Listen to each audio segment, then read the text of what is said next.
கோயம்புத்தூர் விழாவை முன்னிட்டு கிளாசிக் மற்றும் அயல்நாட்டு கார்களின் சாலை விதிகள் குறித்த விழிப்புணர்வு பேரணி நடைபெற்றது. கோவையின் பல்வேறு சிறப்புகளை கூறும் விதமாக ஒவ்வொரு ஆண்டும் கோயம்புத்தூர் விழா ஆண்டுதோறும் நடைபெற்று வருகிறது. இந்நிலையில் இந்த ஆண்டு கோயம்புத்தூர் விழா 17வது பதிப்பு இன்று முதல் டிசம்பர் 1ஆம் தேதி வரை 9 நாட்கள் நடைபெறுகிறது.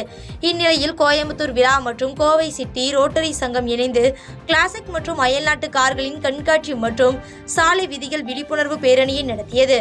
இந்த பேரணியை கோவை மாவட்ட ஆட்சியர் திரு கிராந்திகுமார் பாதி கொடியசைத்து தொடங்கி வைத்தார்.